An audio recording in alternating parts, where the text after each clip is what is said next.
Mhm. Mhm.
Hello.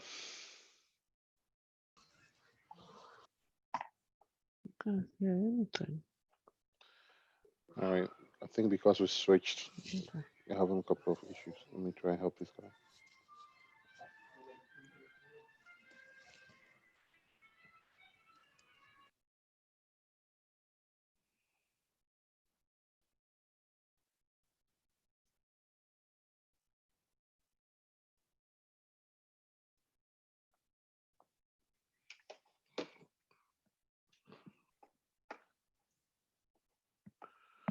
All right. I'm going to start, and yeah, I'm going to start with today's class because we switched from free conference to um, Zoom. So I think some people are having issues. Okay. So before I start, I want to know if you can see my screen. Can you see my screen? Yes. Okay, good. All right. So we're going to continue with where we left off last week. I would make sure I get your account details set up for your demonstration or the lab practices before tomorrow. So after tomorrow's first 1 hour, we can actually run through that as much as we can to be able to get ourselves acquainted with what we're doing. All right, so wireless security threats is where we are today. And with the wireless security threats, we are talking about how we can secure our wireless device that we have in our environment or within our homes and our offices. And it's very, very important to be able to secure, since wireless is easy for anyone to gain access, because the person do not necessarily have to be inside your building, so long as your wireless broadcast is far enough for anyone to be able to receive the signal. If you don't have any protection on them, the individual that actually receives the signal can easily gain access to your network. So it is very important to be able to secure that. And so we are going to talk about wireless security threats, and we'll go ahead and also talk about denial of services attacks against the wireless security theft. We would also mention theft of service, industrial, and then foreign espionage. We'll also talk about rogue access points, malicious code, which is virus. And yeah, so let's just dive straight into the points that we have here. All right, so denial of service, we've already mentioned denial of service in one of our previous classes. So denial of service is more like preventing someone to be able to gain a service that would help him or her to actually do their work. So in this instance, for wireless, if you require a wireless internet service for your day-to-day activity, and I'm able to block you from doing that, or I'm able to deny you from accessing your wireless device, that is denial of service, meaning that I'm actually preventing you from reaching out to a service that you require to actually do a work. So the purpose is to deny the victims access to a particular resource. So which usually means cutting off access to the service or network as a whole. So like I said, in this very context, it means that when I actually block you from reaching access to your wireless device, that becomes a denial of service. And that would impact um, your ability to be able to reach a service that is required of you. The next point here will be the network is flooded with information. Through flooding, which is the frequency, which is 2.4 gigahertz frequency or whatever it is, will flood. And what this explanation is saying is, if one is given the opportunity to gain access to your wireless device, you can overwork the device, or you can overwork the router that is being used, or the access point that is providing the service. So when the access point is overridden, just like I said in the previous examples, I was using Amazon website as an example, saying that if Amazon do have just one web server and you have millions of people trying to reach the Amazon web server for activities or for services, and the number of requests that is coming to the server is too much for the server to be able to handle, it will get to a point the server will crash. And so the same scenario comes to the wireless security as we discussed here. So if you have so many requests hitting the router, it might be overwhelmed, and then it would also get flooded. And when that happens, it's actually going to jam, and it might not, or it would not give any service to anybody. So then it means that the wireless device becomes useless because it's not able to actually give any type of services. All right, so we're moving on to the next point, which is theft of service. And this is where I was actually mentioned earlier that it is very, very important to be able to secure your wireless device, because if I live next door to you and you're paying for your internet service and you don't have it secured, I could be enjoying your services for free while you pay for it because you actually haven't been able to secure it. And that not the fact that I'm only stealing your wireless device is also actually a dangerous thing to do. Also, if I am educated enough, or if I am actually skilled enough in the field of cybersecurity, or I have the ability to actually hack into your systems, I can actually cause a lot of damage to you as well. So it is very, very important to be able to actually secure. So when we read here, it says what hacker gains access to the internet or anything else by using someone else's resource. And what this is also saying is if you've given me the opportunity to be able to gain access to your internet service, I can also use your service to hack into other people's systems. And when it's being traced, let's say the FBI gets hold of a situation and they want to investigate, and that could be investigated into your home because at the end of the day, I gain access through your system and I was able to hack through your environment. And so if it's being chased or if it's being traced back to the source for which the attack came from, FBI is likely to show up at your house and then ask you some questions because the IP that was actually used to initiate the attack was sourced from your home or was sourced from your environment. And so that will lead um, the authorities to actually come to your home to come ask some questions. All right, moving on. We say this also leads to much more serious type of threats that can cost companies and individuals a lot of problems and money. Yeah, because if you your company is not secured enough in terms of the wireless devices or wireless router, and I'm able to gain access to that, and I rob another company using your internet service. I mean, even before you come out to say you're running the one, or you didn't have any employee from your work that actually did that, there are records that show that it came from you. And so, how do you defend that no one from your environment or no employee of yours was actually the cause of the attack that really happened? So it is very, very important. And in organizations, the reason why this is possible or the reason why this can actually be prevented when it comes to employee attacking another organization is that most of the computers or systems that are given to employees are restricted.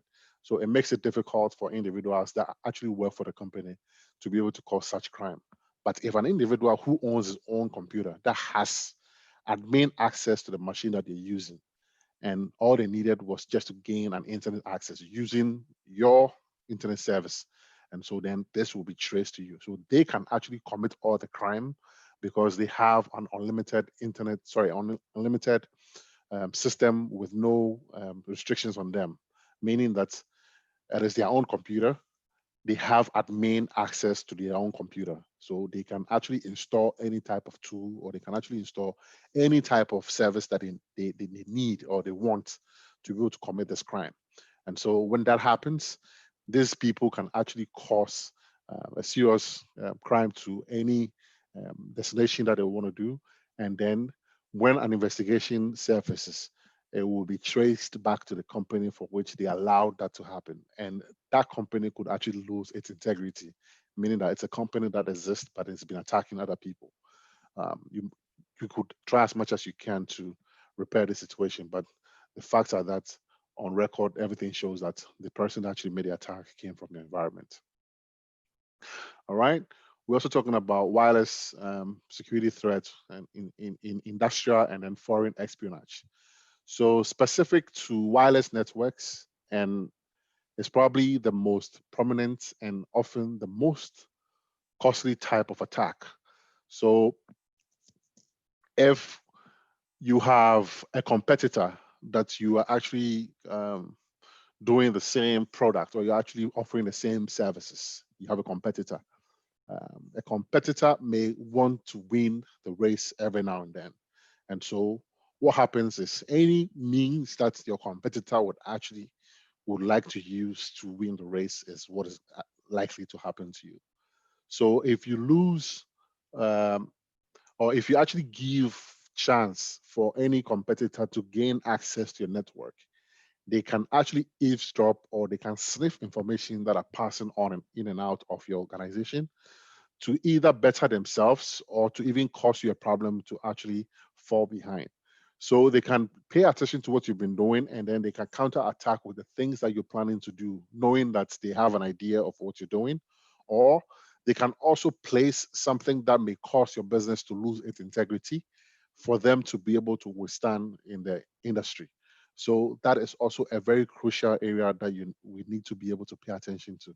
So one area that can actually cause a business when we do not pay attention to securing our wireless internet services is that one could access your network without you knowing, and they can actually cause a lot of problems. So it is very, very important in order to avoid this from happening to secure your internet services. So it's not only for denial of service, or it's not only for theft, but then the crucial part will also be that if you have a competitor that you're actually doing business and they want to take the lead in the industry, um, people use foul means to do a lot of things, and this could be one area that you'll be arming your competitor to be able to gain an upper hand over you by taking over in this time. All right, so as we continue with the industrial and foreign espionage, we have what we call the passive and then the active.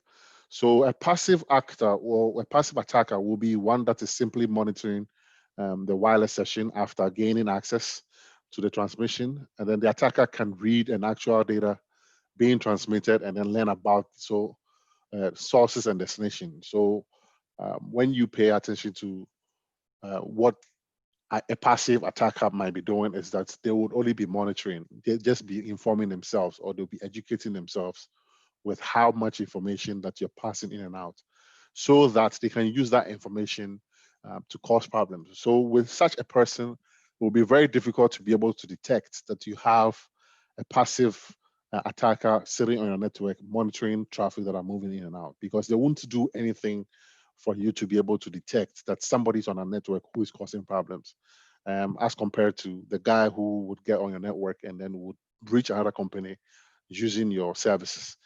That is an active attacker, because he gets on your network and he would do, or he would actually attack another company using your network. So at the end of the day, something is likely to happen, and then an information will come out that something went wrong and that it needs to be investigated. That will be an active. But for a passive, he sits on your network, it won't do anything. They will just be reading or monitoring your data that is moving in and out of your environment, and then based on what they're seeing and based on the information that they're learning, they can actually use that to hurt you as an organization. So let's move on to the next one, which is the active. Um, the active. So the attacker must have access to the network itself, so that instead of simply listening in, he or she may actually make changes to the packet itself. So that when that happens, there's a likelihood that um, some form of detection may happen for the organization to actually find out something is actually being changed. And so between the two, you'll notice that being passive is actually going to be more dangerous, because with that you could have someone sitting on the network for many years without you knowing, and then they will actually be causing harm, or because of the information that they are learning, they can actually take that and then be using that for, from time to time, to always stay a step ahead of you in terms of competition. Okay, so rogue access points. So rogue access point is an interesting one. So this is one that they will first of all need to gain access to the building. And then when they gain access to the building, they come with their own wireless router. They have their own wireless router. And then all they will do is they will actually connect the wireless router into any of an access point. And when I say access point, any internet cable connections that we have within the organization is what we call access point. So every point that you can actually gain internet services from is called access point. So there are times that you will find that organizations do have internet jack RJ11 on the wall. All you need is to actually have your internet RJ45 cable to be able to slot into that and then gain access to the internet. I'm sorry when I said RJ11. RJ11 is for phones. RJ45 is what I actually meant. So RJ45 is a cable and then a jack, and that you can actually slot in to be able to gain internet access. So if an individual gains access to your building, let's say he's here to visit, or he's here to actually come visit somebody, or I mean, maybe on tour or whatever, for any reason, this person is able to gain access to the building. They probably have in their carrier bag or whatever backpack, they have a router that is actually sitting in their bag. So they gain access to the building. While they tour around the building, they find an access point somewhere, and then they slot in their wireless device, find somewhere to hide it, and then allow the router to be able to gain access to the internet. And so with this, if this person steps out of the building, depending on how powerful the access point or the wireless device that was actually slotted into your system is, he or she can sit anywhere where they can actually gain service, or they can actually receive signal from the access points that they dropped on your environment or in your network. And then what this means is that now they have access to your internet service without you knowing, because they brought in their own wireless device, found a place where they can slot in the wireless device on your network, and then be able to broadcast internet services when they step out of the building. So now that they are out of the building, they still do have access to your internet service. And what they can do is they can still cause the same problem that we've mentioned earlier. So they can still, if it's an espionage, a competitor who is trying to compete with you can actually gain knowledge about everything that you're doing, and they can use that as a step ahead of you. Or if it's someone who's trying to actually cause the organization or the company or the business to lose its integrity, they can use that means to be able to hack other companies. And then when those companies do a search or they do a trace, that will be traced back to the business that allowed this situation to happen. Or finally, this person could also use this access that they have to even cause more problems because now they have access to the entire network. So then they can steal data, or they can do anything else when it comes to this type of internet security threat. So let's read what we have on the screen. It says what unauthorized access points that leave open doors to a company network. So two types, unintentional and intentional. So when it says unintentional, it means that one could actually have a wireless device slotted into a network and probably maybe using for a few hours and say, hey, I'm going to take it out, or I'm going to leave it.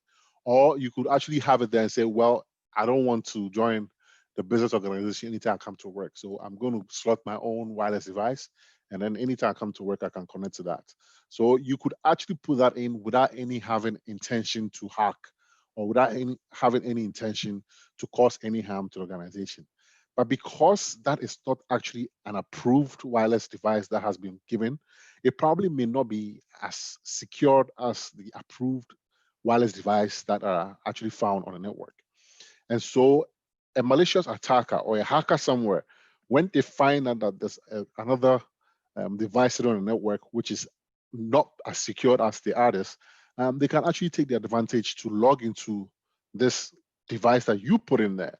You brought it in there without any malicious intent that you want to cause any problem, or you brought it in there without any ill intent that you want to use that to hack the organization.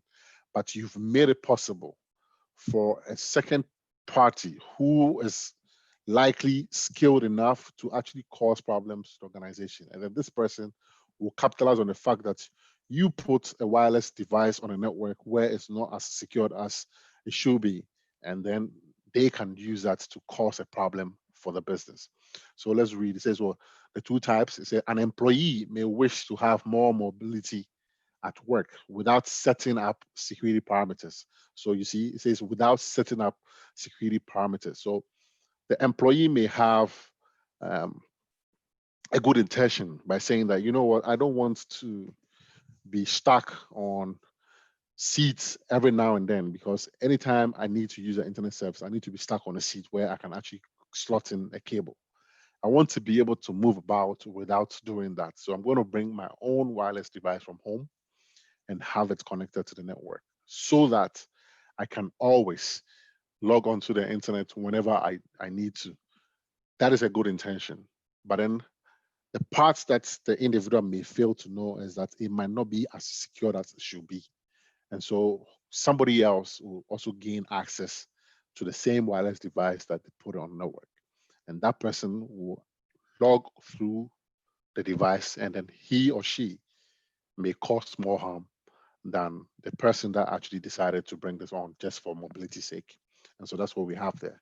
So hackers will mimic the current access point, so which is the intentional. Intentional is that a hacker will mimic the current access point to gain access to the network. So what a hacker could also do is that the rogue access point could also bring a hacker to bring their own wireless device, and then they would name the wireless SSID, which is the name of the wireless that you can see when it's broadcasting. They would name it the same name as what the organization has. And when this happens, people actually think as the same network because let me just give you an example. If you've logged onto any of the Walmart's wireless device, any of them, if you've actually gone to Walmart and you've seen their SSID, which is their wireless names within the Walmart, and you log on to one, pay attention that anytime you visit any other Walmart, your device, or whether it's your phone or your iPad or whatever you use in logging on, when you visit any of the other Walmart companies or Walmart stores, your device will automatically log into their systems. What that means is if you have the same SSID number and then the same password, if I named my Wi-Fi Walmart and the password I use for my Wi-Fi is the same, anybody that actually has visited Walmart, when they actually come to my house here, they will be able to gain access without even them trying to log on. Why? Because the Walmart they visited when they went to Walmart, and then they keyed in the SSID and then the password to actually gain access to the Walmart network. When stored or when actually kept to be able to remember, usually that's the default, because if you're able to log into any account by default, it actually stores it. And so anytime you visit the same place, automatically the device logs onto the service. It's just like being in your home. When you create a Wi-Fi network between your home internet and then your device, anytime you step out and you come home, you don't always have to log into your network again. As soon as you come home and then your network synchronizes with your device, automatically it's going to connect. So that same ability that does that is the same for when you go to Walmart and then you are able to log into their system. When you go to any of the other stores, automatically it will log in itself. It's not the same device, but because it has the same username and the same password, as soon as it sees that, it's going to log that in. And so what this would also do is when you are able to do the same, it will get to time that people will be logging into the hacker's wireless device. And when they do that, the hacker will now gain access to their device and can steal data from them. And so that is the second point where it says what hackers will mimic the current access point. So meaning that they will duplicate, they will make it look like the original one. And so when people are actually trying to log into the real one, when they see the rogue one, they would actually log into that. And funny enough, the rogue one, or which is the fake one, is even they try to make sure that that is more powerful than the original one, because the more powerful it is, the more likely that that is going to capture your device before the original one that you're looking for to actually log onto the system. All right, and then now we have what we call the malicious code or virus. So people gain access to your network. You can actually write a malicious code onto the services and intentionally cause problems to a device. So let's read what we say. So we have here, it's saying any program or code that is used intentionally to cause adverse or to cause problems to affect a computer system or any type of device that you can actually gain access to could cause problems. So the most commonly known is what we call the virus. That's the most commonly known. So most threatening type of virus is what we call the worm. And then the worm is the reason why they say the most threatening is because the worm has the ability to move from one device to the other.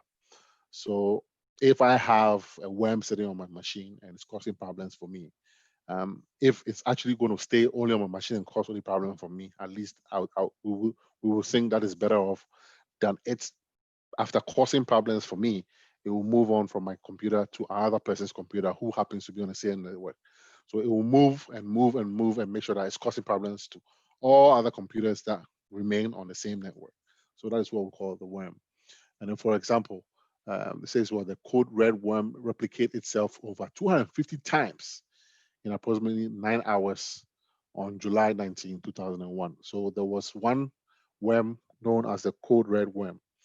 It actually replicated itself, meaning that it actually duplicated itself or moved from one point to the other. And then it did over 250 times in approximately 9 hours on July 19, 2001. All right, so moving on, now we're going to talk about solutions to these problems that we've just listed. And there should be solutions to these problems as we just listed. So first of all, let's move on. So what? Built-in security. So Wi-Fi devices should actually come with some form of a built-in security. If there's a proper security built in, that will make it difficult for a malicious person or a hacker to be able to gain access or to be able to maneuver itself to gain access to a network. That would be awesome, or that would be great. And so that is what is being suggested here, and it's actually been applied with many of the current Wi-Fi devices that we have. So let's move on. It says what? Basic security built in at 802.11, and 802.11 is actually a standard for all Wi-Fi. So anytime you see the term 802.11, we're talking about Wi-Fi, and then that is what it is. And if you see 803.1 or 2, that is also talking about LAN cable. All right, let's move on with this one. So basic security built into 802.11 standard devices usually shipped with features turned off. So it will actually come as fresh as possible with all the features turned off. And then when you receive it as the individual, you get to make the changes because you own the device, and what you think is actually going to be good for you is what will be required of you to put in there. So the first level to change is the name of the SSID and then the return broadcasting off. So the SSID is what I mentioned earlier. SSID is normally the name of the Wi-Fi that you want to give it. Sometimes people give their names to the Wi-Fi, the family name, or if it is an organization, we use, depending on which area the Wi-Fi is serving, we can say, well, the Wi-Fi is actually at the manufacturing site. So we probably may call it Wi-Fi manufacturing or whatever name that would actually easily be able to help to recollect whichever one it is, because there'll be times that you want to be doing work on these systems. And so if you have names that could actually tell you exactly where it's coming from or the location for what it is, it's actually going to be helpful. So yeah, depending on what name you want to give it. So people give names like, well, the family last name or whatever pet name or whatever, you give it to a wireless, and then that is what you connect to. That is what you see, and then you can say, well, this is my Wi-Fi and this is what I want to connect to. So the SSID is what tells us, or the name you give to it is what you'll be looking for when you're looking to actually connect to be able to browse or to be able to use the internet. The next point is the web, which is the wired equivalent privacy. The wireless equivalent privacy makes data about the secure as it will be on an unencrypted wired network through encryption. So the web is a way to secure your Wi-Fi, but in this form, it is actually not secured. It's just like you having your internet cable connected to your laptop or connected to your computer. If you have it from the wall connected to your computer, chances are that nobody from anywhere is likely to be able to tap onto the system, because this is not like a wireless that is broadcasting for people to be able to see. That is the type of protection that it gives you. So having internet service travel from the wall to your computer service is, or your computer system is not encrypted. So data that is moving or traffic that is moving in and out, they are just open data that can be read if anybody is able to capture it. So that is a type of service that you get. So you know what, this type of protection, if anybody is able to capture that type of protection, they can easily read the information that is passing in and out. So that isn't as secured as possible. But even though that is actually a means to be able to start the protection, or that was actually the basics of how the conversation about protecting wireless data or wireless security came about. So let's move on. There are better ones than this one, but this is actually the basic. All right, so we will move on to the next one, which talks about authentication. Now, authentication, as we discussed when we talked about identity and then authentication, we spoke about, first of all, an item being identified as this says they are what they are. And then to confirm that they say they are what they are, you need something else to be able to identify that this is true. And so there is that technology also introduced into wireless security. So if I am saying that I own the network Walmart and I want to connect to it, I should be able to confirm that I'm actually a legalized person on the database that has been built for every single person who's supposed to be on our network. So my password should be able to authenticate me and to be able to give me access to the network. So that will be what we are seeing here in the next one. So which is the authentication part of the wireless security. So it says, well, this uses keys to gain access to an access point. It's the most popularly known as the EAP, which is the Extensible Authentication Protocol. And then it's by calls for authentication from the server. So with this, you would have the wireless device being connected through a server. So if there's a server that actually will authenticate that I am a member of the Walmart department store, and I am supposed to be able to gain access whenever I get to the Walmart department store to log in, it will go through a server sitting somewhere, and this server will authenticate to make sure that I am actually on the network. So this is more like a preconceived information that has been put on the system. And every single person that is on the network needs to go through the server to have it authenticated. So if I don't have my name on the system and I try to log in, there's no way I'm going to get access to the network. But the disadvantage of this is that if I'm able to gain access to anybody else's details, then I can log in as the person. And every crime that I commit on the network will be traced to the person's information that I stole. So that is the downside of this technology. But other than that, it's actually a very good one as well. Now let's move on to the third point.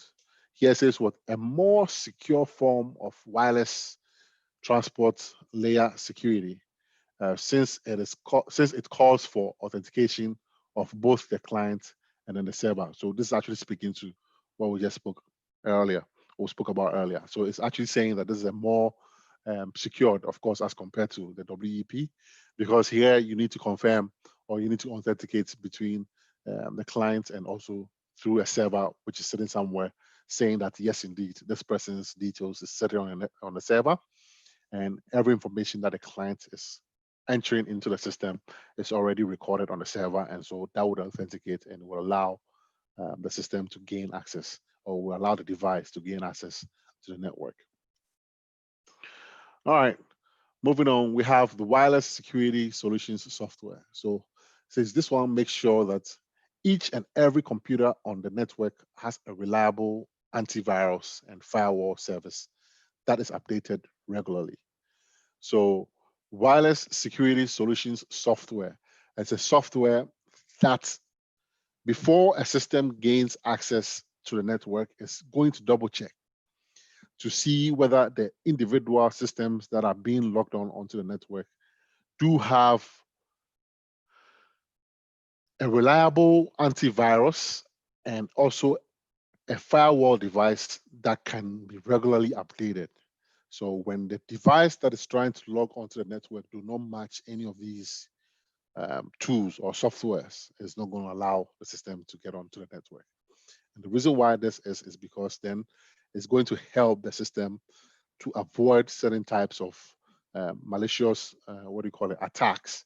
And so it will check to see whether this device that is about to get onto the network is properly secured. It hasn't got any means to be compromised, because if any one of them is compromised on the network, it is likely to also affect the entire network. So a software that is installed on a wireless device would check whether every device that is trying to get onto the network is actually in compliance with what the device is supposed to be saying. And then the compliances might be an antivirus and then a firewall that needs to be updated on a regular basis before it will allow the system to get on the network. So firewalls and adware removers help guard against small everyday attacks and annoyance that can happen simply by stumbling onto the wrong website. Yes, you will notice that sometimes you actually get pop-ups on your browsers when you're browsing on your computer. And the reason for these pop-ups are usually to just advertise products that companies may be selling. And so they will just pop up here and there, and then it actually gives you an attention by saying someone is selling this product and someone is selling that product. Now, that idea was overturned, or hackers actually decided to abuse the fact that companies could advertise their products via pop-up on their browsers. So what these malicious attackers decided to do was they wrote codes that would look similarly to companies that are advertising their products on your browser. So when they pop up, you might think, and in fact, they actually make it so corny that when you see them, you're likely to click on them because they actually use certain terms that when you see, you'll be intrigued to want to look into it. Because when you see an advert like, well, maybe buy one and get two free, or we're running a promotion and an item that costs maybe $1,000 is going for $400 or is going for whatever dollars. And mind you, these bots or these systems will also look at interests that you have, because for every website that you visit, your browser do have something we call like the cache or a memory that is able to track every single website that you visited. So it's easy to learn the types of things that you're looking for or the type of things that you may be interested in to buy. Because sometimes we actually browse through the internet just to see items and their prices and probably just do some window shopping without buying. So these browsers actually learn your movements here and there. So it's likely to be able to determine that this person is interested in buying a brand new car. And it can even specify what type of car and year it is that you're trying to buy. And so based on that information that the system may have, it can actually throw at you certain adverts that will interest you. And then what these malicious guys will also add in addition to that is to actually make it look too good to be true. So when they put in certain deals online and you see them, you are more than likely to click on those ones. And guess what? When you click on those links, that is where you actually have a problem, because the link you're going to click on is one that is being aligned to a malicious software somewhere that as soon as you click on, it's going to install on your machine, and then you're actually going to start having problems. So that is the reason why they make sure that all these things are checked before you get onto the network. Because if these systems are not in compliance with what the software is saying, you are likely to get contracted with a virus. And when you are not lucky enough to actually get a worm, you are going to spread the entire network with what you caught, because you got onto the network without being properly ready to be on a network. And then you gain yourself some type of a situation that is going to affect everybody else who's on the network. Right, sniffing. Sniffing is another area. It's another issue when it comes to wireless device, because sniffing is that one could actually capture. If I'm able to gain access to a network, I can actually capture every traffic that is moving in and out of the network. So let's say I'm on a network and information or data that is being passed through the network is not encrypted. So meaning that they are clear text. Everything that is passing with a clear text that is easier for you to read. So it's just like me writing a note, and the note that I'm passing on to everybody can just read a note. And some of this information that I'm also passing on could be very, very, highly dangerous for anyone else, or could be actually what we call a ground jewel for a business, or it could be information that needs to be protected with the highest of security. But then because the network is not secured, so all the data that is passing in and out can be read because it's in clear text. There's a situation here whereby when somebody who is not authorized to be on a network happens to gain themselves onto the network, just like the passive espionage guy that we discussed earlier. So a passive espionage guy will probably just be on a network and will not commit any issue. So it will be very difficult to be able to determine that you have somebody on a network who is listening in to what is going on. And so information that is passing here and there, or traffic that is passing in and out of the network, is being read by this individual. And if it's any information that he or she needs to pick and take it away, he or she is likely to see them. But if you assume that somebody is likely to sit on your network to be reading information or reading data that is moving up and down, and so we need to encrypt our data that we are moving in and out, then you'll be solving this problem, because you don't want to wait till you actually find that there's somebody on your network before you make this kind of adjustments. Just assume that there's a likelihood that somebody may be sitting on a network. And what happens if there's nobody sitting on a network? At least you still secured your data that is moving in and out. So you want to be able to actually come up with a system that would help you to prevent anybody, just in case that happens to be on a network, to be reading data that is moving in and out. So that is where encryption comes in. And then, but a problem to actually address encryption is sniffing. So the next line that we have here says what? Purchase products that search for new unauthorized access points and then notify the network administrator. So you can also actually do that to be able to identify that if there's somebody else sitting on the network. So you know, but then if you can still assume that there's always someone on the network, I need to be able to find a way to prevent anybody that's on the network from reading data that is moving in and out of my system. All right, ethical hacking. So ethical hackers are actually hired. So ethical hackers are also hackers, right? They are as skilled as the hackers that actually hack software devices and networks and other internet service devices. Yeah, but ethical hackers are actually trained to be the good one. So like they're like the good cops, and so they have the skill to do the bad stuff, but then they use the skill to be able to fish out or to be able to detect, because they have the thinking like a real hacker. They use a skill to be able to determine what moves a real hacker will be doing, so that they can actually counter attack, and then they can actually stop them from doing what they're doing. So let's just move on. We will say ethical hackers are hired by companies to create a secure environment by purposefully try to break into the network. Yes. So ethical hacker, when a company actually comes up with a network, company will run everything that is needed to be done. There are certain check boxes that needs to be checked. So we say compliance. The company needs to have email security. The company needs to have vulnerability scan done every now and then on a periodic basis. The company needs to have some endpoint security tools that would actually prevent certain traffics or certain malicious device that can come in. The company needs to have some firewall in terms of maybe a proxy or a filter. So all these lists will be given, and most companies will make sure they have all these tools mapped together. Now, after doing all that, how do we know that the company's network is now fully secured? Because we've actually purchased all the tools that is needed. It doesn't necessarily mean that everything is working the way it's supposed to be working.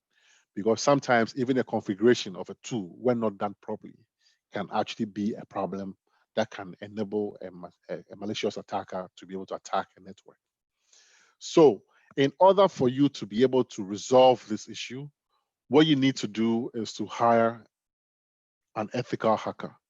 And the ethical hacker's job is to come in and pretend to be a hacker and try to hack the network. So when an ethical hacker is able to find any loophole within the organization and say, hey, if I were a real hacker, I could have actually gone through here to steal that. Or if I were a real hacker, I could have actually gone through here to do this. I can actually go through here to do that. Now, this ethical hacker will now advise the company, saying that there were loopholes here and there. And so I'll advise that you go ahead and fix those ones. So after the ethical hacker has actually had them to fix that, he'll come back again and then run another attack. And then when an ethical hacker runs the attack and he finds out that there are no loopholes anywhere, that any hacker anywhere is likely to be able to attack your company, then the company will say, we are secured, we are good to go. So despite the fact that they've been able to purchase all the security tools that are needed to bring their organization's network to the security point that they want, it doesn't guarantee that their network is secured until they actually bring in an ethical hacker who comes in to try and break into the network. And then if the ethical hacker is not successful in breaking into the network, then the company can say, we are compliance and everything is good on our end. We don't have any issues. This is actually done on a regular basis, at least maybe once a year.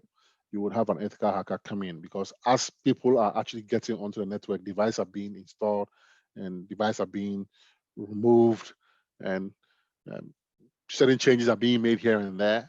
There's a likelihood that when it's done once, it doesn't necessarily guarantee that your network is going to be secured forever, meaning once every while, you need to invite this ethical hacker to come in to be able to perform attacks to see whether the network is as secured as it was when he first came by to check it. So that is what this is saying. Now, let's move on. Say their job is to try to break. So I just explained that it's break into a company's network, identify its weaknesses, and then offer ideas to fix the holes that exist. So that is the work of an ethical hacker. All right, so software threats. Now, there are software threats that can also cause a business to actually have issues. Softwares that are installed on devices, when they are not designed properly, they could actually potentially be vulnerable. And this vulnerability that may exist on these softwares are likely to expose an organization's network, and a malicious attacker could actually capitalize on the fact that that is really happening, and they can gain access to the network and cause a lot of problems. So softwares that are being sold on the market, or softwares that are being sold on the shelf, usually they need to be checked. If a company is building a software, they need to be able to follow the software development security process that makes sure that every software that is being developed did have some security intent while they were building it, to make sure that the software is very secured, and the fact that they have the software on a network will not enable a malicious attacker to actually gain access to hack into a service, a network. All right. So the next point here is software problems. So this category accounts for more damage to programs and data than any other. So we are talking about non-malicious software problems here, not viruses. So of course, and that's what we're talking about. We're talking about softwares that we've actually purchased to do our job. If it's not properly written, or if it's not properly designed, there's a likelihood that that can actually expose our network for an external attacker to be able to attack us. So when I say software, we're not talking about malicious softwares, of course. So malicious softwares are what we call the malware, or which we call the viruses. So every software that has been designed to cause problem is what we call the virus, or the broader term is malware, which is malicious software. So when you put those two words together, we call it malware. So malicious software isn't what we're talking about here, but rather we're talking about softwares that we purchase to actually do work. If they're not properly done, they can also cause, or they can also expose our network for a malicious attacker to attack us. So when you read, it says, well, we are talking about non-malicious software problems here, not viruses. So software conflicts by themselves are much more likely threats to your PC than virus attacks. You would also notice that you may buy a software from company A to, let's say, do a different task for you. And then you could also buy a software from company B to also do a different task for you. But there's a possibility that when these two softwares clash on one machine, they are likely to actually cause problems. And when those two clash on your machine, they can actually cause your machine to be exposed. And when that happens, we have a problem. So softwares needs to be actually checked. It's very, very important that when all software companies are actually following one particular type of a software development security procedure, it would actually help in resolving some of these issues. Because if we are all conforming with a rule, a laid down rule that has been given to all software developing companies, then it means that while I develop my software, I'm developing in such a way that when mine is in existence with another company's software on the same computer or device, there shouldn't be any friction that can actually cause a network to be exposed. So this is what this point is talking about. All right, so we're still on the software problem. So we run our PCs today in a complex environment. So there are many resident programs, example, antivirus, video drivers, running simultaneously with various versions of Windows, DOS, BIOS, and then device drivers. So all these programs execute at the same time, share data, and also are vulnerable to unforeseen interactions between each other. So naturally, this means that there may be some subtle bugs waiting to bite us. Anytime a program goes haywire, there's a risk it may damage information on disk. So what I explained earlier is what has actually been printed nicely here. So exactly what needs to be done to make sure that each software that has been developed can coexist with each other on a one device or on one network without causing any problems. Because when that happens, it would expose the network, and then that would actually allow a malicious attacker to be able to gain access, and then they can actually attack the network for which our systems live on. All right, so as we also move on with this, it says, well, there's the further problem that not all programs do what we hope they do. Yes, that's also true.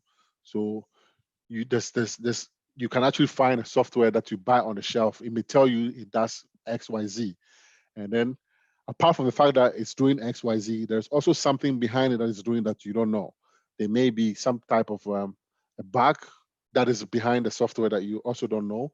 So on the surface, you might see what the software says it does, but then behind the software, there's also some type of malicious issues that is also causing for your network. That needs to also be checked.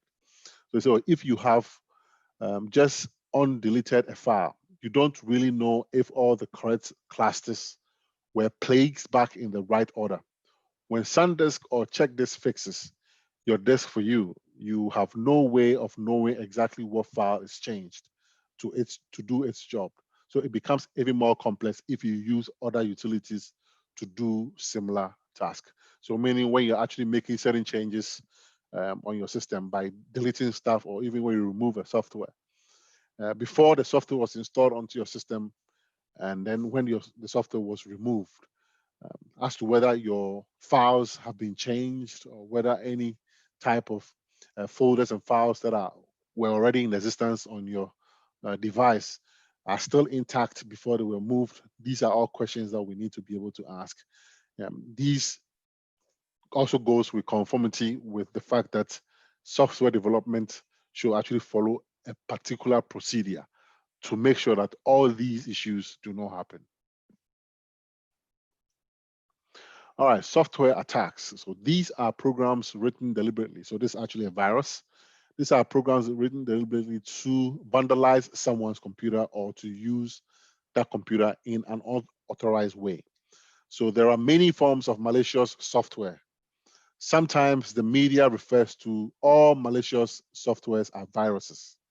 This is not correct because malicious software includes a virus, a worm, and then we do have others like Trojan horse, ransomware, and all that. These are all types of malicious, malwares or malicious softwares. But then the virus is just a type of it. So that is where it's actually correcting us here. It says, well, this is not correct. And it's important to understand the distinction between the various types, as it has some bearing on how to react to the attack. The discussions that follow attempt to make clear distinctions between malicious software types. So let's realize that often a malicious program may have characteristics of more than one of these types. So example, a virus that attacks files but also spreads itself across a network. This is what we call a worm. And don't get wrapped up in the semantics. Just try to understand the major differences. So all that is saying is that there are various types of malicious softwares out there, and they all have their different characteristics.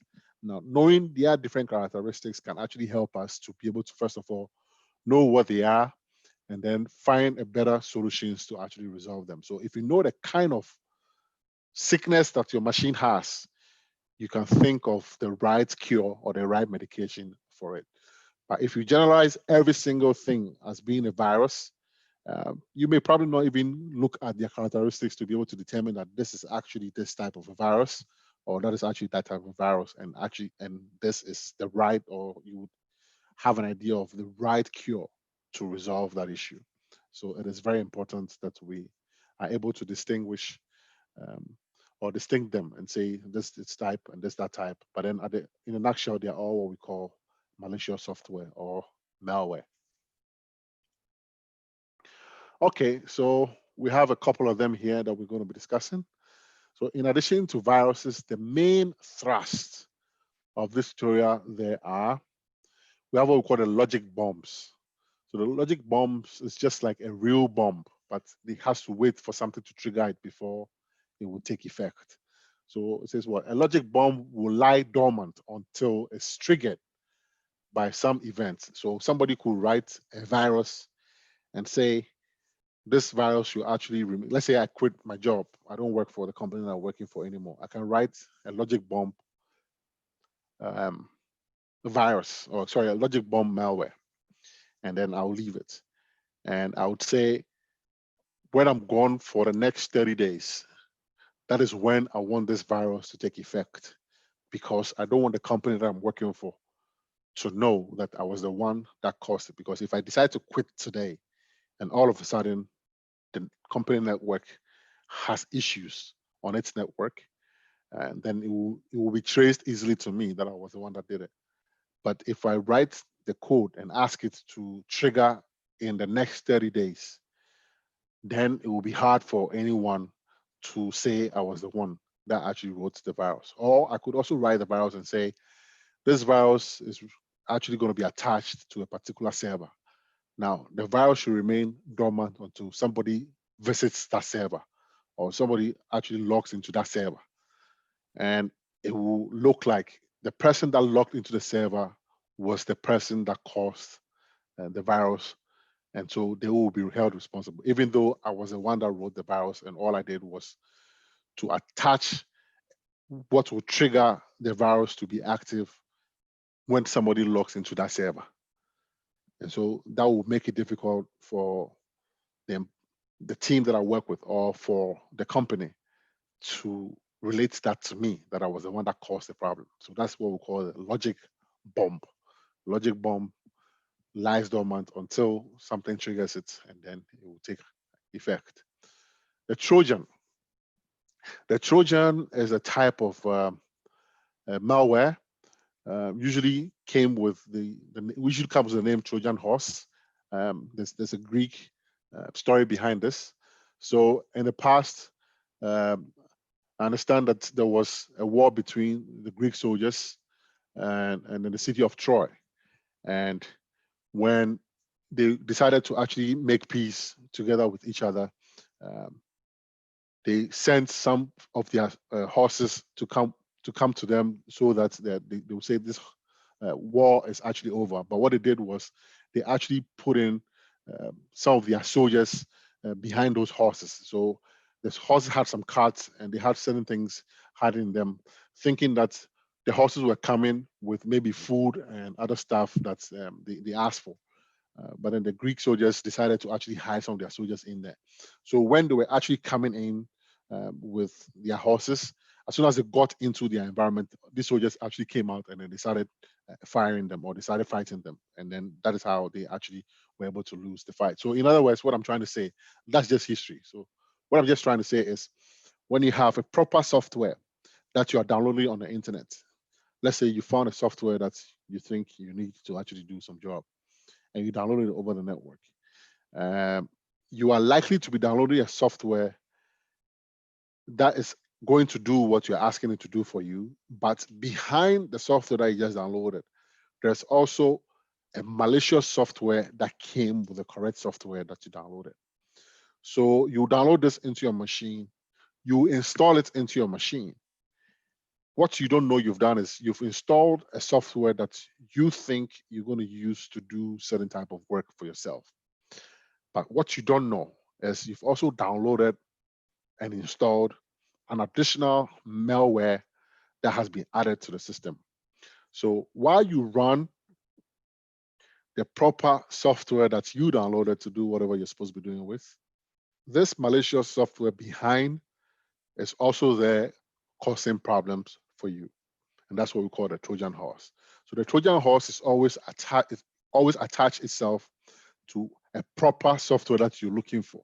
So if I'm looking for a proper software to do something for me, a software that I know about, software that I know has been designed to do a particular work, and I download it and I'm trying to use it, if this has an additional Trojan to it, I won't know.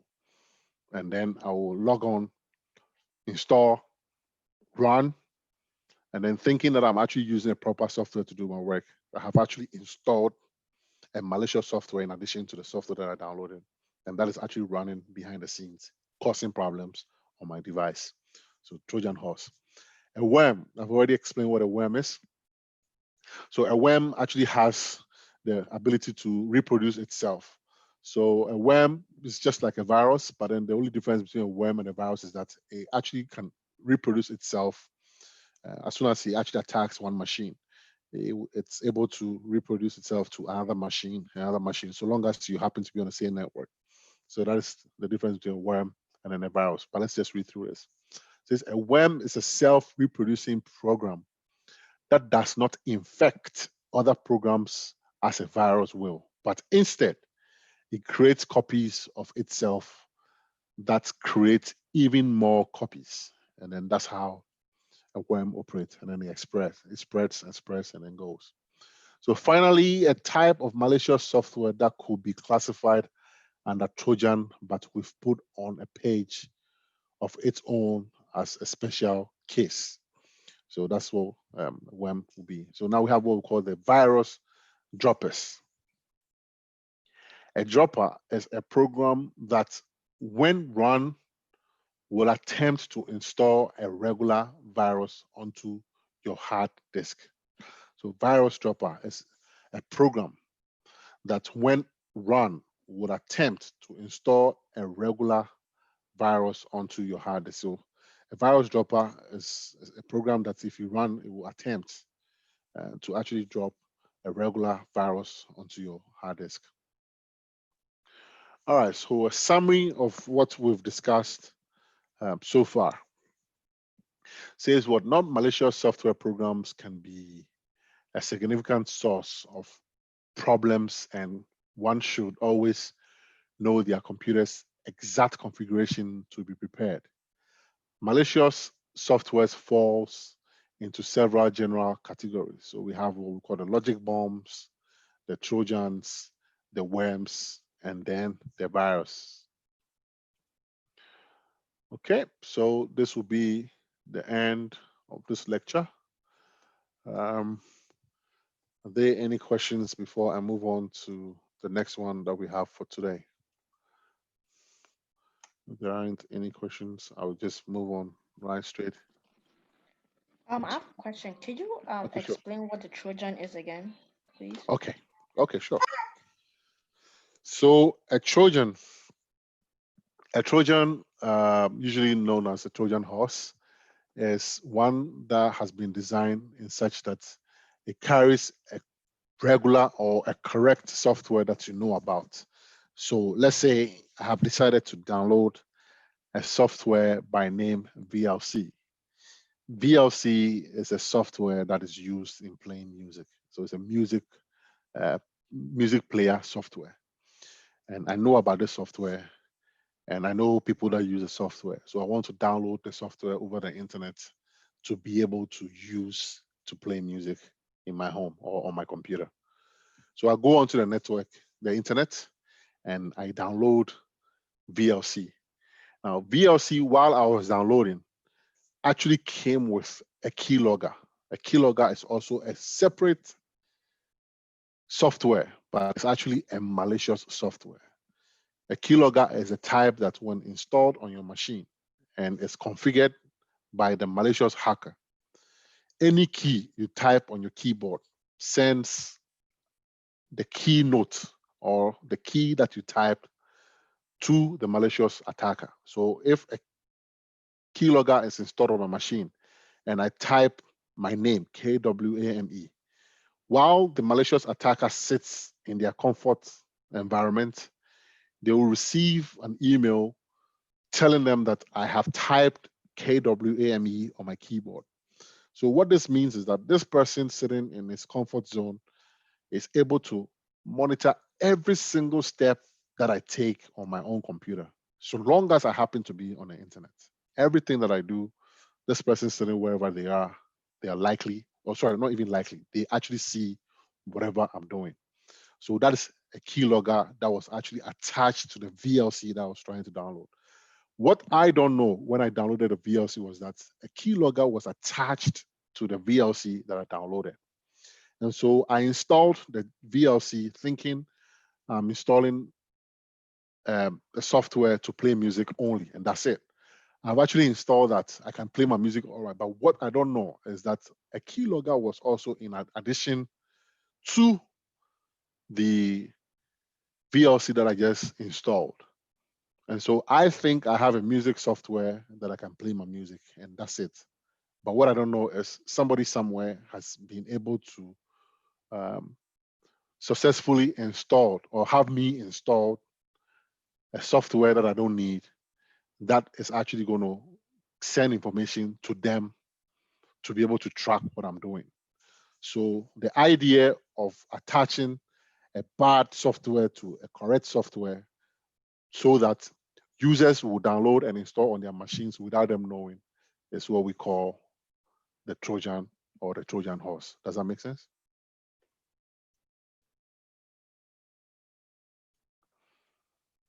Hello, does that make sense? Okay, I'll assume that's yes. All right, let's move on. Yes. Okay, Thank good. you. No problem.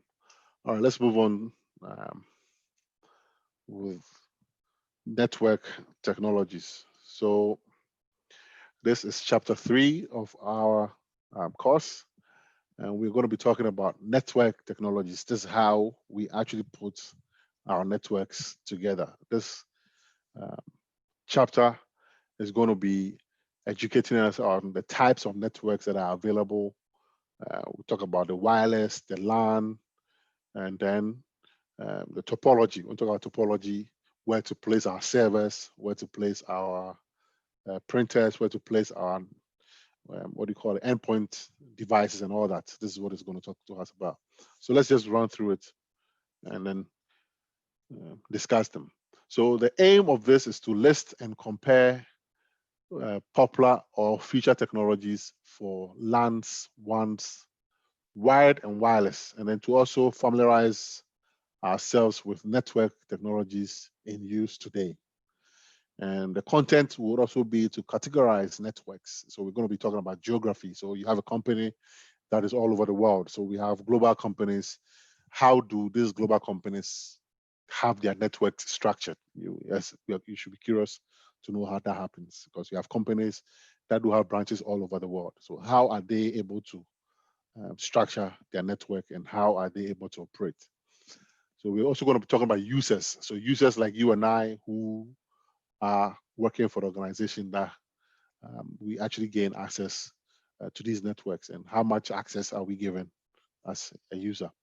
And then the medium for which all these devices are actually connecting to each other is what we're also going to be talking about. And then also want to talk about mobility.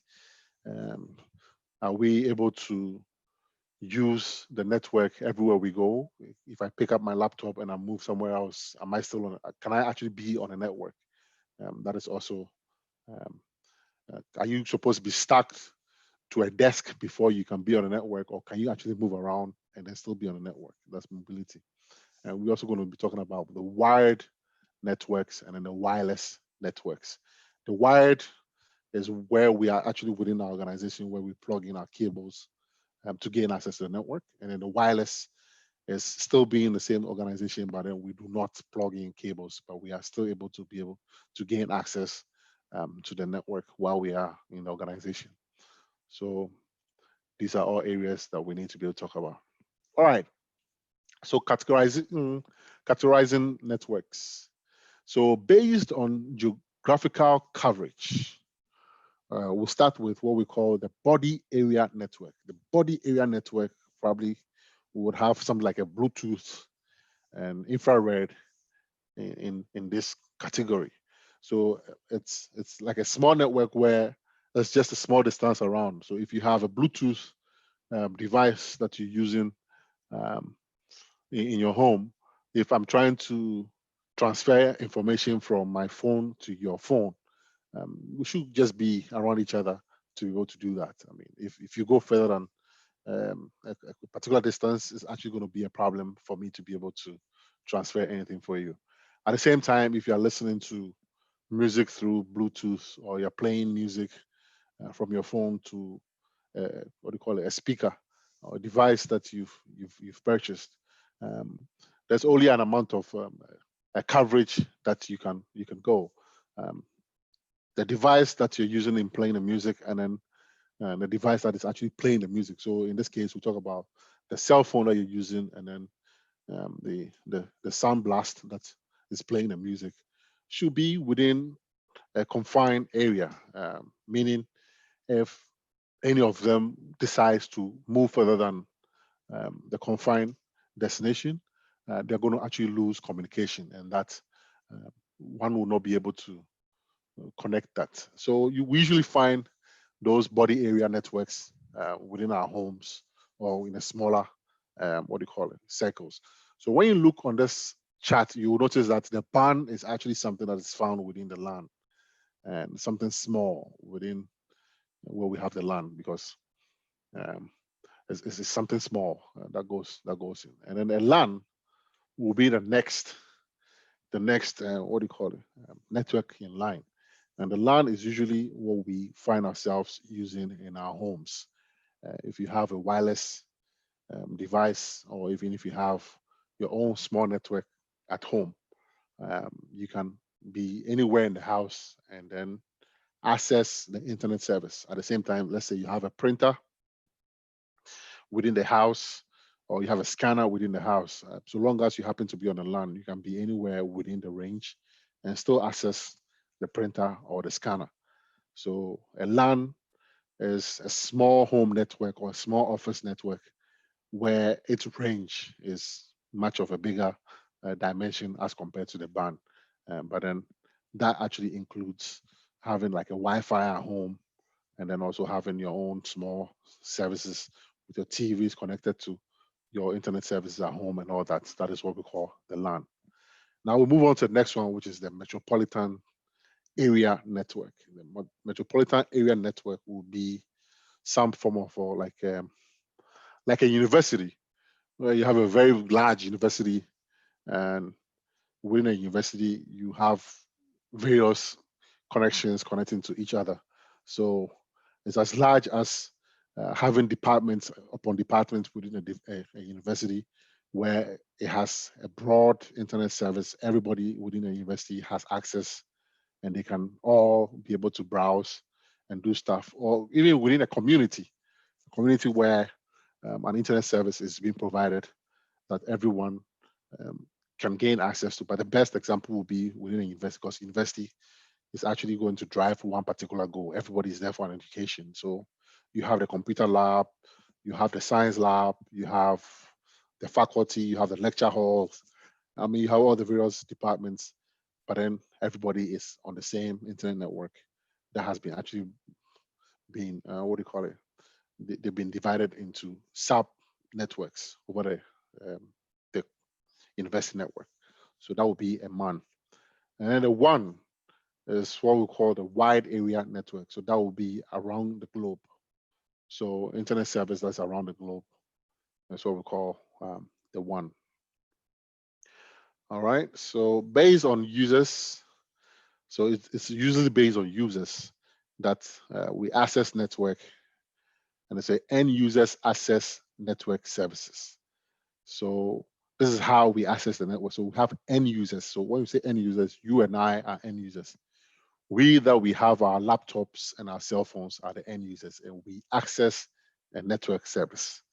So if you go to work and you gain access to your work network, you are the end user who is accessing your work network. At the same time, if you come to your home, you are also the end user who is accessing your home network. If you go to a public space like Walmart or any of these coffee shops and they have free Wi-Fi for you to use, you are the end user who is accessing that network. So that is the difference between the two. So we have end user who is always accessing a network. So depending on where the network is, that is where we're also going to be discussing. So a core network will be a traffic from between access and core networks transported.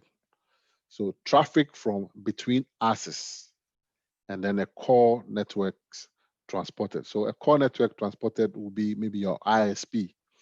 We're talking about Verizon. We are talking about what are some of the names that we have? We're talking about Xfinity. We are talking about all these what do you call it? T-Mobile, all the services that actually provides us with internet services. That's what we're talking about. So those are more like the core network that is giving us the internet service before we can actually form our own network for people to be able to access. And then related terms here are backbone network and then transport network. So transport networks actually devices that helps us in transporting network from one point to the other. And then the backbone is more or less like the core of the network where it actually provides us with the internet services. So continuing from here, it says what access networks require capacity to support. So if you are accessing a network or if a network is being built, first of all, if you're trying to get yourself internet services from these ISPs, some of the common questions that they ask is, how many users are you trying to support? Or how many people are going to be on a network? That gives them an idea of how much bandwidth should be given or how much bandwidth will be enough for you to be able to purchase to use as an individual. And says traffic from users in one access network to another. Trafficking from users from one to the other. And then it says the core networks require capacity to support, of course. So we need to be able to know. The core network will need to know how much bandwidth is coming through that needs to be supplied to every individual that's actually going to be on the network. So not all users send the same amount of data at the same time. That's true. You will find so many people sitting on a network.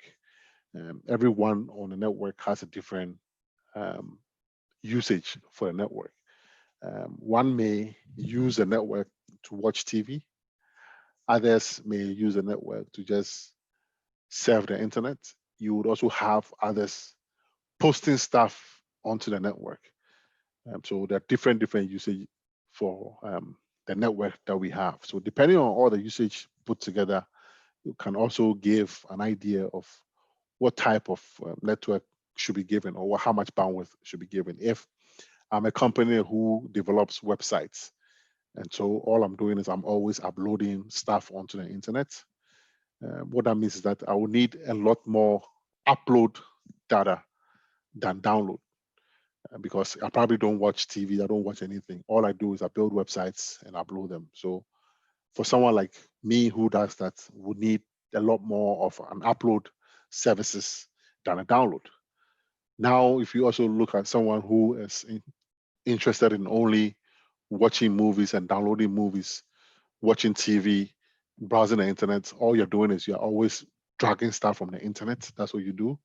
Then it means that download will be an essential service for you. But then the network companies or ISPs always make sure that they provide you with enough uploads and downloads. But considering how much you think you'll be using, they can increase one and leave the other. But then if they also find out that you actually use both in a very equivalent way, they can actually give you both services. So all these factors are needed to be able to start designing or start planning for a computer network system that you want to build.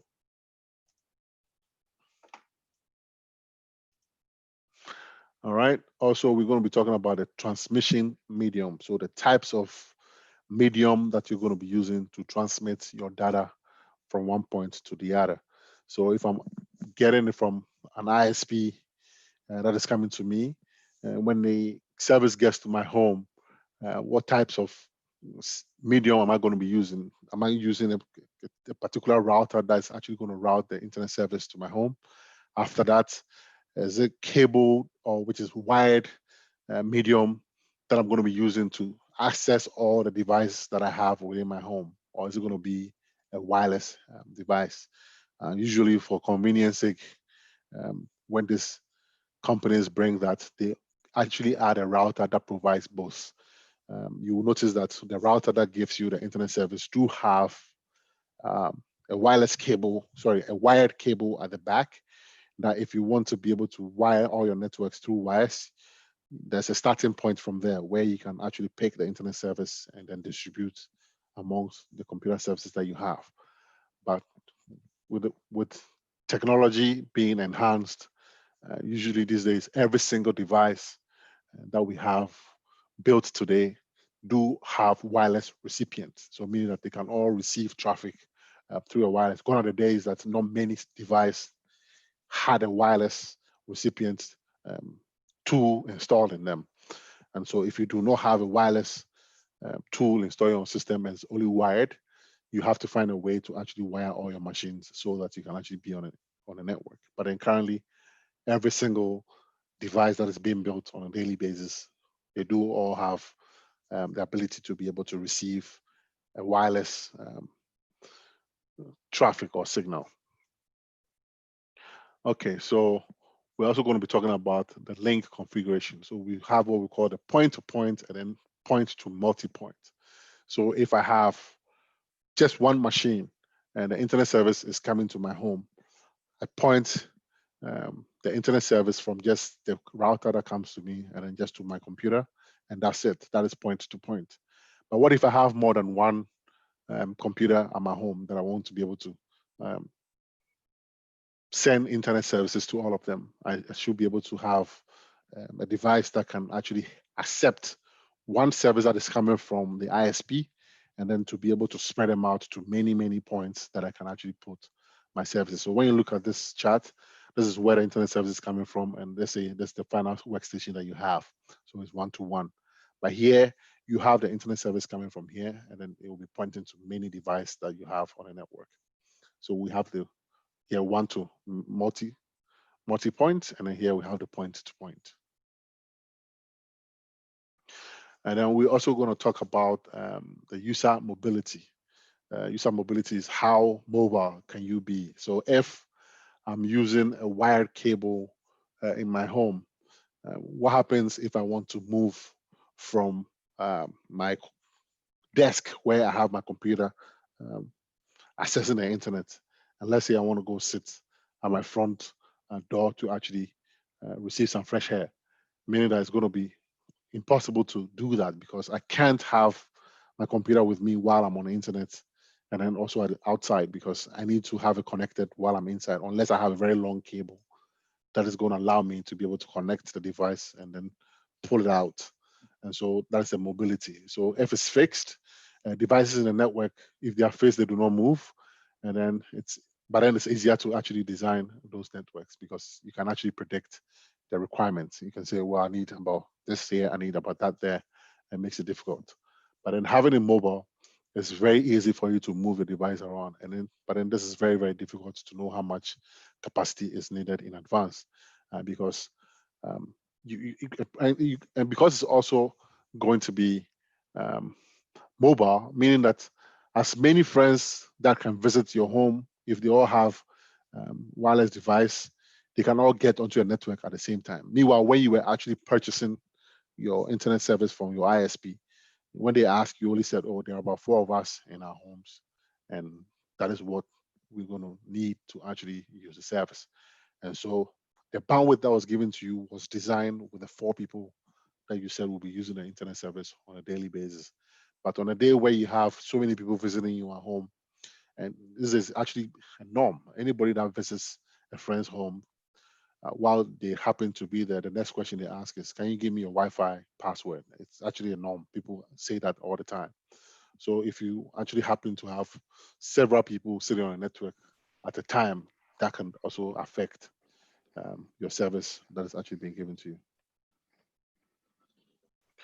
All right, so wired technologies. I'm going to go deep into wired technologies.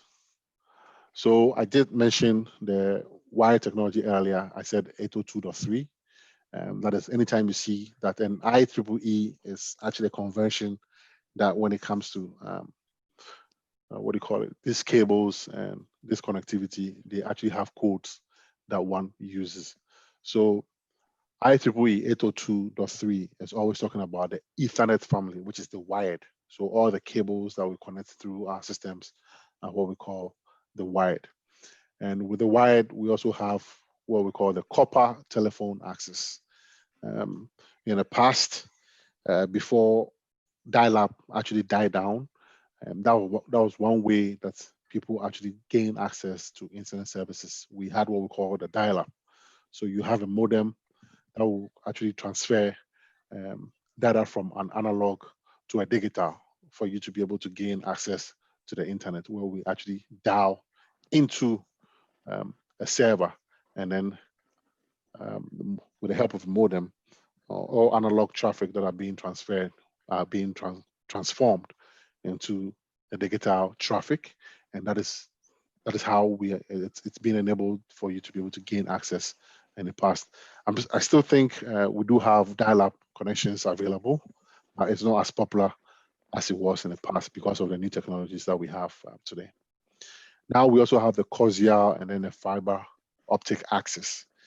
Coaxial is a cable that is used in today's transports of internet services from point to point. And it's actually a great cable that helps in transporting internet from ISPs to final destinations and etc. In your home, on your walls, there is this coaxial cable where if you check, you'll notice that those cables are actually routed to your modem before the modem is able to gain access to the internet from your ISP or your internet service provider. So a coaxial is what do you call it? A means to be able to gain access from your ISP and then to you. So that is the coaxial. And fiber optic is also the same thing. They are the same. Fiber optic and coaxial actually do the same, but when I say they are the same, I don't mean they are of the same caliber, but then they actually serve the same purpose. By fiber optic, it's actually a cable that is in a glass, and is actually one of the finest and the most current internet access from ISPs to our homes, and it's actually the fastest. And having fiber optic is actually the best at the moment on the market, and that gives the best internet service and gives the fastest as compared to the coaxial cable. So that will be about the wired. Now let's move on to the wireless. The wireless, like we saw earlier, 802.11 is a wireless LAN that is for family, like within your homes that you use your internet services. And so anything that is within the range of your home is what we call the 802.11. There are certain types of wireless that is not 802.11, but those ones actually travels a very long range. So those ones also have their different frequencies. But then in this particular conversation that we're having, and then for this topic, we're talking about 802.11 that provides enough coverage for both businesses and homes. That would be for that. And then now we have the Bluetooth, which I mentioned earlier as the band. It's just like the wireless, but it's actually a shorter range within our homes to be able to move data in and out of our services. Yeah. Okay, so IEEE 802.3, which is the Ethernet family, we are going to discuss its benefits and what it does. So it's actually very popular with the LAN technology because, of course, even when you have these companies signing up from the Quassia to your router, they still need the 802.3 to be able to connect from one to the other. So if you're trying to move or you're trying to transport internet service from a switch to a router, or even to some of these basic devices that we use, you always need a 802.3 cable. So originally point to point to or point to multi points, but now merely point to point switch communication, you actually need that. And then the data rates have been increased. Before it wasn't as high as it is today. Before, I think the max you could take was about was it 100 megabytes per second, but now it's being raised to as much as you can take, even 10 megabits per second, meaning that it's been worked on and the speed for which internet services are running now has been improved. Because like I said, fiber optic is usually one of the best that we have now, and that actually runs terabytes of internet speed rates. And so if you have that much speed that is running through a network, you should also be able to have a cable that can actually match up with the speed that is going through.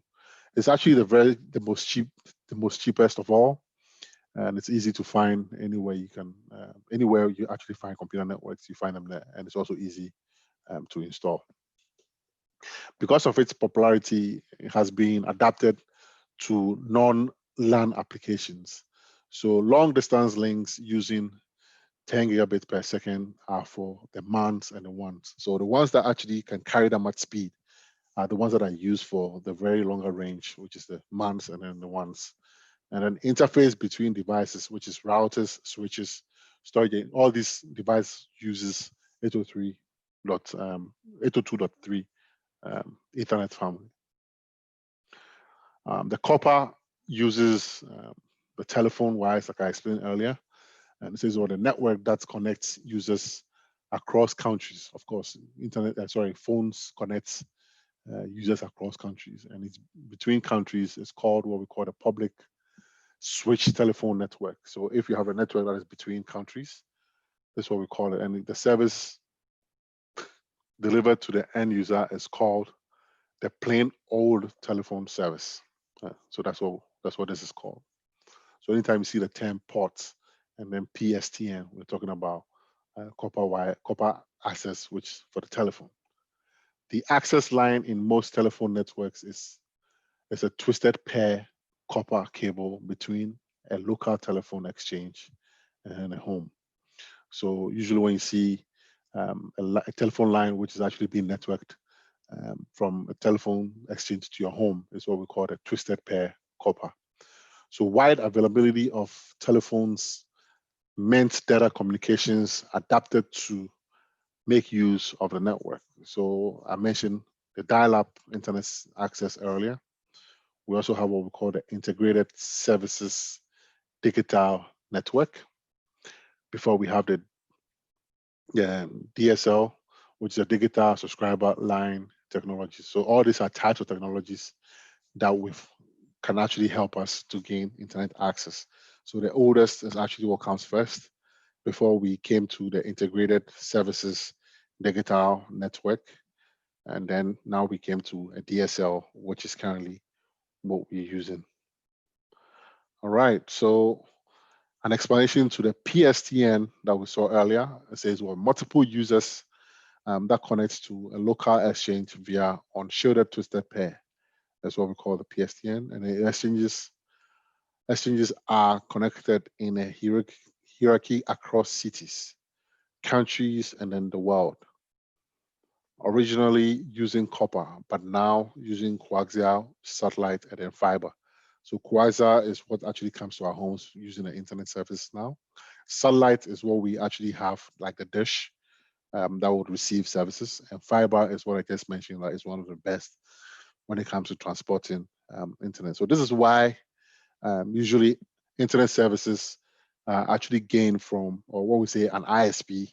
And ISPs are usually internet services that used to, or companies that used to give internet services before. They're the same ones that are now able to actually give us internet service because of the link between the internet services and then the phone services. That is the reason why it is easier for a telephone company to actually provide internet services. So this is an example of PSTN. So you have a local exchange, you have another local exchange, and then we have a great city here before you actually get to the final users of the ones that are actually using the telephones. The same for the side. Dial-up access. So dial-up access over the telephone line. So modem, which I mentioned earlier, converts digital data from a computer into analog signal to be sent over the telephone line. So if it's actually sending from the computer to the phone line, it converts from a digital to an analog. And if it's doing the opposite, if it's actually transferring from the phone lines to the computer, it changes from analog to digital. So the modem is actually an intermediate that does the translation. So it's in between, because phone lines uses the analog technology to transport traffic, and then computers uses digital to also transport traffic. So there should be a medium that, or there should be a translator, somebody in between the two, that will be able to convert those languages for each one of them. So if there is a conversation coming from the computer to the phone line, the modem will change the conversation from being digital to analog, and then it will send it to the phone line. The same time as the conversation coming from the phone line to the computer, the modem again will change the conversation from an analog to a digital, so the computer will be able to understand what it's saying. And then that's what it's saying here, over telephone line instead of analog voice. So telephone system limits bandwidth to 4K each. So data that is actually coming from a computer into an analog signal, which is through the mobile phone, which is through the phone, has a limit. The limit for which it has is 4 kilohertz. That's all it has. So meaning that when you compare the time we had dial-up services and how much speed that the internet services could run, it's as little as what we have here. And when this is actually converted from the cable that is running into the digital speed that we have back then, the maximum for this, which is the 4 kilohertz, when converted into the digital, gives you 56 kilobits per second. And that is actually a very, very slow internet service compared to what we have today. Today we have as much as 10 megabits per second and all that. And this is actually in kilobits. We're not even talking about megabits. Before we even talk about gigabits, we have all that today. But in the past, this was what we had. And even that's because that was what we had before, we consider that as a very good service. But you can compare that to what we have today, and you know that what we had before was something not to write home about. So yeah, that is why that's why dial-up has actually phased out of the earth, because the service for which is given is very, very little. And comparing what we have today, we have a better speed than we had before. All right, so digital subscriber line. This is a DSL. This also uses, and this is actually an improved version of the dial-up that we had before. So this actually uses a copper line, which can actually transmit about 1 megahertz spectrum. So you see, this is saying 1, and the other one was saying 4 kilohertz, and this is megahertz. So meaning that this actually has more speed than the other one. And then the DSL technologies make use of most of this 1 megahertz, and this is for what we had before. And at the same time, because it makes use of this, which is the highest, you can also have your phone line trying to communicate at the 4 gigahertz. And you notice that in Ghana, back then,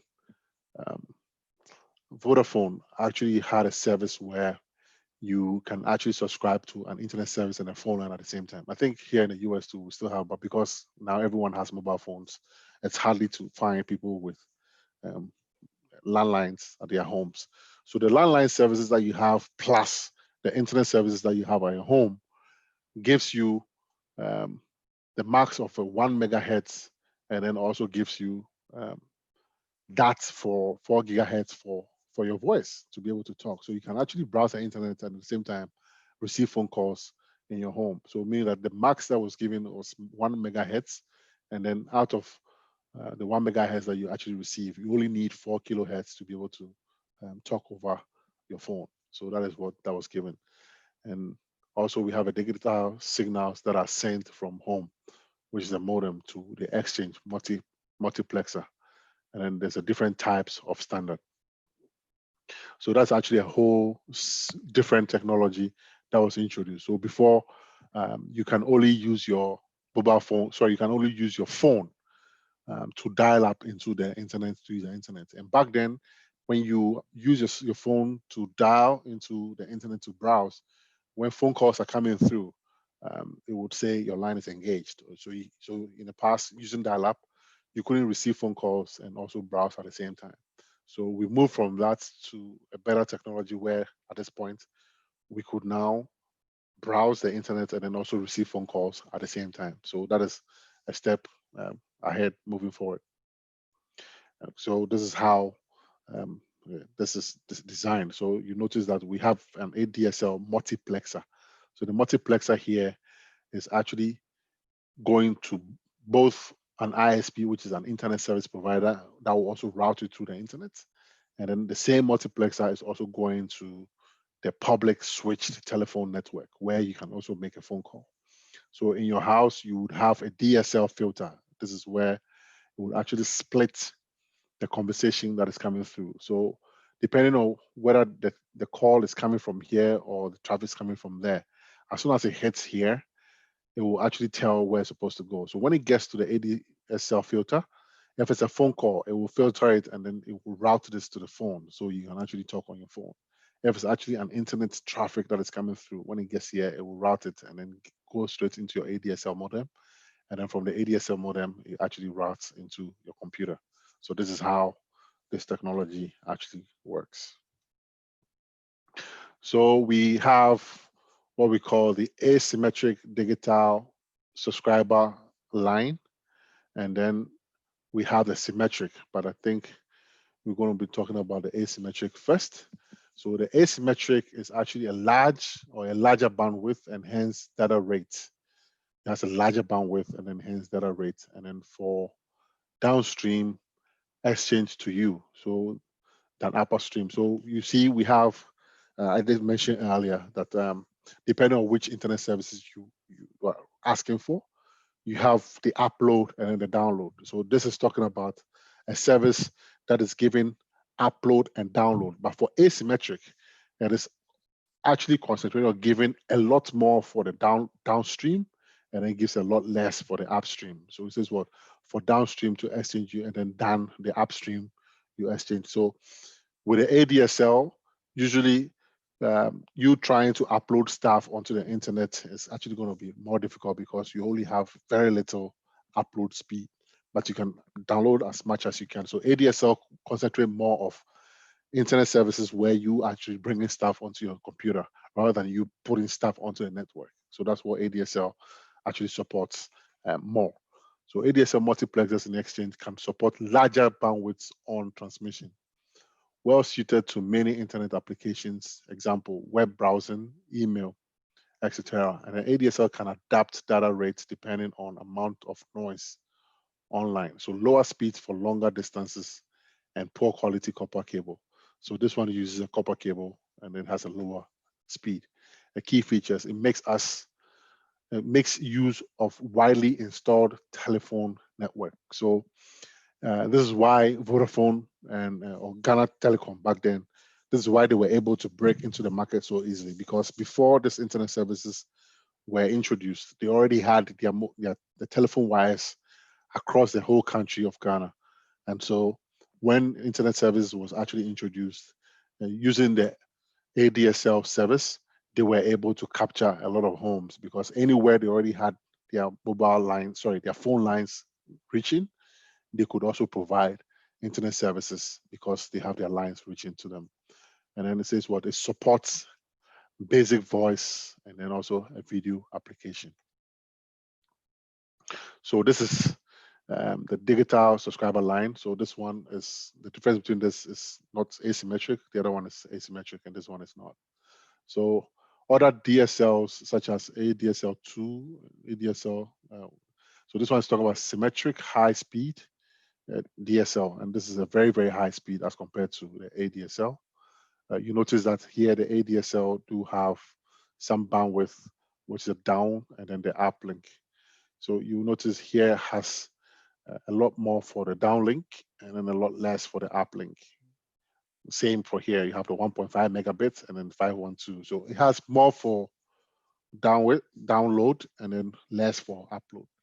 And then when we come to technology for this one, the DSL, we do have 1.5 megabit and this alternates to T1 and E1 same time. So all we're trying to say is this is actually one that gives it has an archaic technology as compared to the DSL. Coaxial cable. Coaxial cable, I explained earlier, is the cable that actually comes to our homes where we have our modem devices connecting to. So coaxial cable have been used to deliver cable TV to many homes. So you notice back in the days when we watch DSTVs and all that, there's this coaxial cable that they have the satellite dish connecting to from the outside to the inside. And so based on that coaxial cable, the same dish is actually a technology that is still being used by this internet service providers, where they are able to communicate their services through the dish using the coaxial cable to provide internet services to our homes. So coaxial cable network can be used to deliver data to a home. Of course, you're already using that to deliver data to a home using the cable TV. So that same technology using the digital internet services can actually be switched from it being given a cable TV services to also giving us internet services. This is why companies that also used to give cable services back in the days are also into ISPs. I'm sure Xfinity and Verizon were companies that were giving cable TVs in the past before internet services were being introduced. And because of the fact that they were already bringing traffic or data into people's homes, they were easily able to adjust into including internet services to still be able to provide data to people's homes. And so when you look into this one, it says what coaxial cables, typically shared medium between homes and in neighborhoods. So point to point or point to multi-point topology.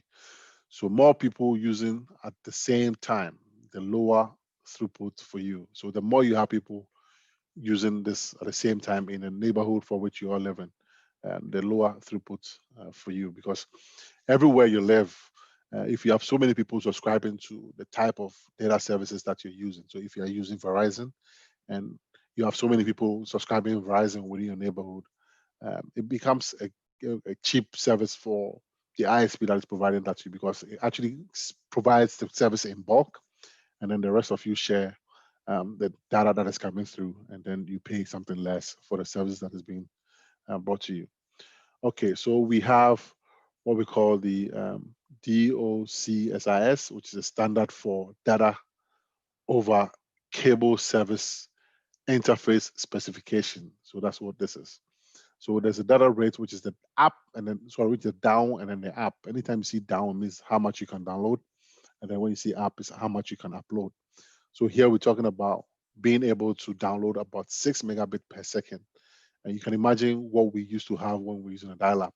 The dial-up was saying 56 kilobit per second. And now for here, You can download as much as 6 megabits per second, and then you can upload 768 kilobit per second, which is even better than what we used to download for a dial-up.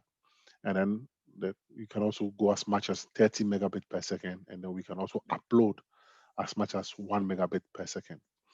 And the key features for this is that it's generally faster than ADSL, and then although shared medium, and then also it can, although it is shared, it's generally faster than ADSL, and then it can also avoid paying for telephone line, and then you can actually use voice over IP. Because it's fast, you can choose not to use a telephone line anymore. You can actually make internet phone calls, and that will be way cheaper for you.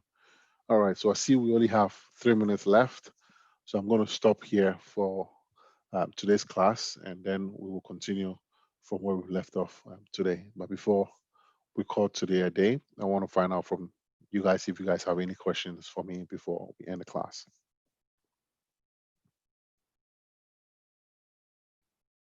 Any questions?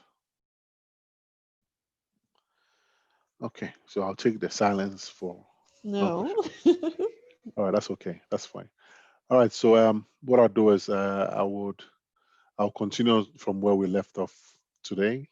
Tomorrow we'll do 1 hour of our class, and then we'll use the next hour for tomorrow's class to actually do some hands-on as we go ahead.